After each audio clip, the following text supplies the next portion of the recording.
सिंध जे social welfare खाते समूरनि NGOs खे नौकरियुनि में मक़ामी माण्हू भर्ती करण लाइ ख़त लिखी छॾियो आहे। ख़बर शामिल करे रहिया आहियूं त सिंध जे सोशल वेलफेयर खाते समूरनि NGOs खे नौकरियुनि में मक़ामी माण्हू भर्ती करण लाइ ख़त लिखी छॾियो आहे। सोशल वेलफेयर खाते पारां समूरनि डिप्टी कमिश्नरनि ऐं कमिश्नरनि खे अमल कराइण जी हिदायत कई वई आहे।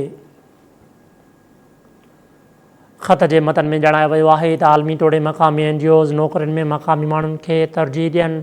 सोशल वेलफेयर खाते पारां लिखियल ख़त ते अमल न कंदड़नि ख़िलाफ़ कार्रवाई जो चिताव ॾिनो वियो आहे। इन हवाले सां असां सां लाइन ते मौजूदु आहे फ़क़ीर सलीम। जी फ़क़ीर, कहिड़ा तफ़सील आहिनि? जी बिल्कुल, सिंध जे सोशल वेलफेयर खाते जे वज़ीर जी हिदायतुनि ते सेक्रेटरी सोशल वेलफेयर पारां समूरी सिंध जा जेके कमिश्नर ऐं डिप्टी कमिश्नर उनखे ख़त लिखियो वियो आहे, जंहिंमें चयो वियो आहे त जेके बि NGOs जंहिं बि कमिश्नर डिप्टी कमिश्नर जी एरिया में ऐं इंटरनेशनल NGOs तौरु मक़ामी या जेके आलमी इदारा जेके समाजी तंज़ीमूं कमु कनि पियूं थियूं, उनमें जेके लोकल माण्हू आहिनि उतां जा उन्हनि खे नौकरियूं ॾियण जे हवाले सां तरजीह ॾिनी वञे।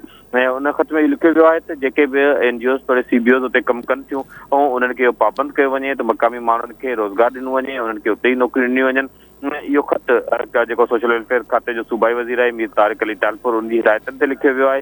ऐं इहो पिणु चयो वियो आहे त जेके NGOs उन ते अमल नथियूं कनि उन्हनि जे ख़िलाफ़ कार्रवाई कई वञे। ऐं इन हवाले सां जेको सोशल वेलफेयर खाते जो सूबाई वज़ीर आहे उनखे आगाही पिणु ॾिनी वञे। ऐं ख़त लिखियो वियो आहे सोशल वेलफेयर खाते जे सेक्रेटरी पारां, सेक्रेटरी आगा सोहेल जी पारां जारी कयल इन ख़त जूं कापियूं समूरा जेके कमिश्नर आहिनि सिंध जा ऐं डिप्टी कमिश्नर उन्हनि लाइ उमाणी वयूं आहिनि। जी ठीकु आहे, वॾी महिरबानी फ़क़ीर सलीम तफ़सील ॾियण लाइ।